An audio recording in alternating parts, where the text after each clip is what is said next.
This is what I consider a medium complex proof.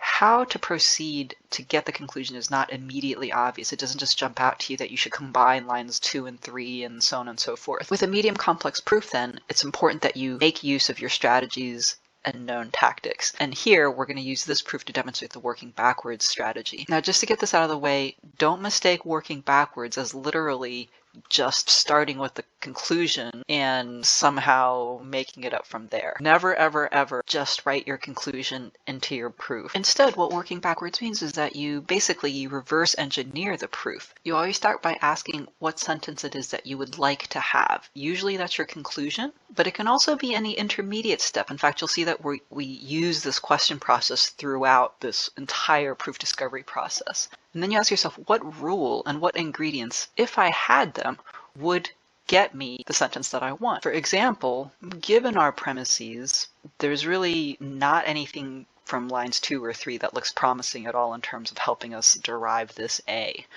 Line 1, just as a hypothetical, what would get us A, if anything?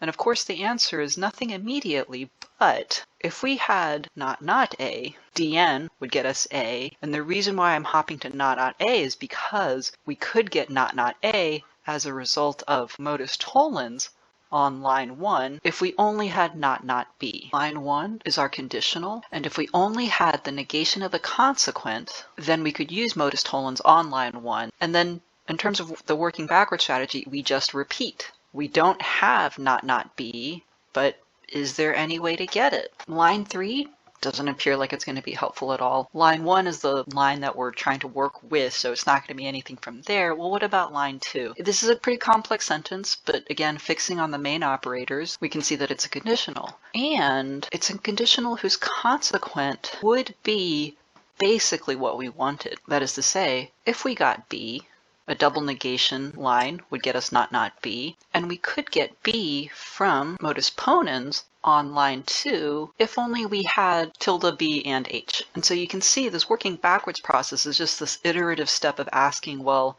what rules, what ingredients would get us what we wanted? Do we have those ingredients? If not, how might we get those ingredients? And we just keep, well, working backwards. Now at this point, we're looking to see if we can find not B and H. And at least at first, line 1's not going to be any help at all. Line 3 at least has an H in it, but it's just a negated H. We're looking for a negation of a conjunction. Are we stuck? Well, possibly. Some of you may already see what the next move is going to be, but this is where there's a tactic that's worth making note of. Notice that in line 2, what we've got is a negated conjunction. And here's the tactic. If you have either a negated conjunction or a negated disjunction, use De Morgan's. Now, as with all tactics, this is not because using De Morgan's on negated conjunctions and negated disjunctions will always advance the proof. But it is a useful tactic to have in your arsenal because often the De Morgan's version of these sentences is easier to work with. The negated disjunction is just that, it's a negated disjunction. However, the De Morgan's version is a conjunction. And conjunctions are always great for getting you extra ingredients because ultimately you can simp this conjunction and get even more ingredients. Now this top side of De Morgan's, a negated conjunction gets you a disjunction. There's no rule that lets you break apart, so to say, disjunctions the same way that you can simply simp a conjunction. However, it's still worth trying this version of the sentence because it might be that it's exactly what you need. Now, we are kind of stuck here, so we might as well give the De Morgan's version a try.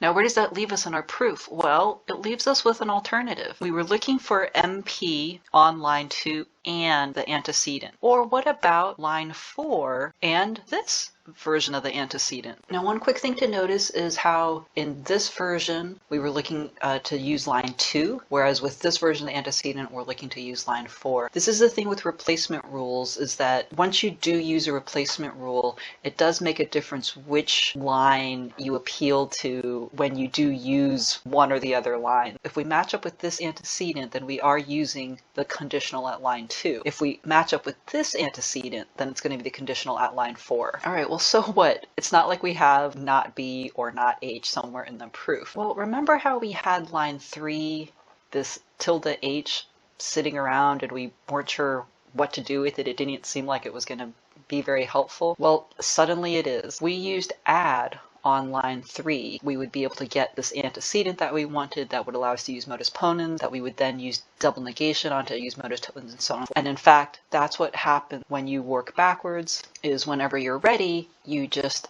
unwind the work that you did. So in other words, we would start here. We would add onto line 3. Okay. And then next up, modus ponens on this version of it. So that's going to be line 4 and the line that contains not B or not H, which is line 5, modus ponens. And that's going to get us B.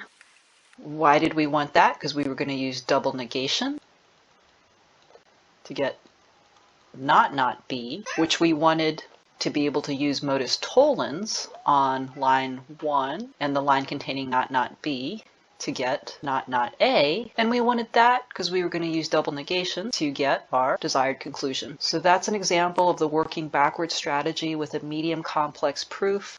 And it was medium complex because we had to fall back on a tactic for De Morgan's, which is just that whenever you have a negated conjunction or a negated disjunction, go ahead and De Morgan's those negations. Is it because you'll always use this side rather than this side? Absolutely not. But like we saw in today's proof, it does give you a different look and sometimes is all you need to be able to complete the proof.